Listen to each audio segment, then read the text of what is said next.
soon to becoming race war, it's at least a comfort in some way that we fortunately have some elected officials who are preparing for it, particularly down in Texas. I mean, when this goes down, we're going to be having to rely a lot on county officials, on elected judges to protect us in the oncoming. I'm not 100% clear if it's going to be a race war or if it's going to be the UN takeover of the country. Of course, nobody ever answers the question, why the heck would the UN want to take us over at this point? Right? I mean, these are the same people who are like, our debt is going to, we're bankrupt. China is going to, what? I mean, if there's such a why would the UN all of a sudden want responsibility for this country?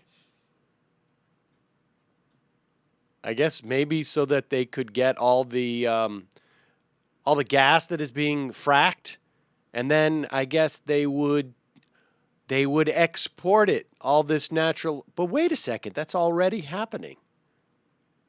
Oh, I know why the UN would take over. Because what they want to do is they want to build a huge pipeline through the middle of the country, sort of taking some of the most viscous, horrible carbon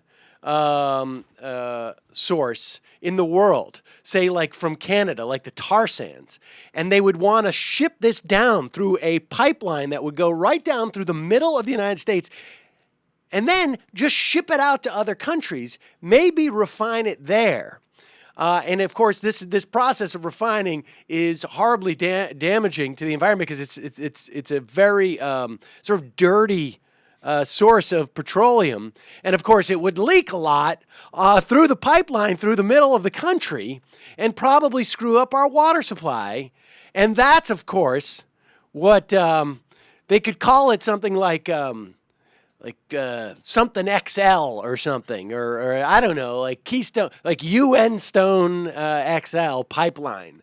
And they could put it right through the middle of the country so it could damage our water supply and then also just send the profits for multinationals to other countries. That's probably why the UN would want to take us over. Right? I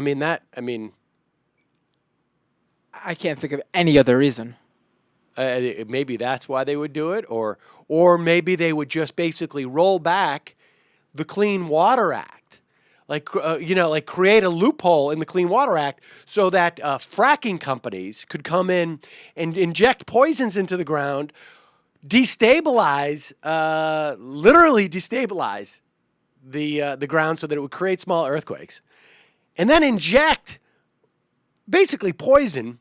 With the hopes that, the shale, as it moves and it creates these earthquakes and these fissures, it could go in and ruin some watersheds. Maybe even they could, if they were really smart, what they would do is start fracking somewhere like in areas where it would destroy the water for like a major city, like a New York or something. Something to that effect. That would be an amazing plot by the UN. That's what they could do. I have to say, it sounds like the UN is thinking in a very entrepreneurial, can-do sort of way. Well, of course, that's the way that they work. They come in, and it's like they come in and just, I don't know. I mean, it's a scary prospect. It's just good to know. We'll talk more later in the program about these forces that are going to protect us when the UN comes.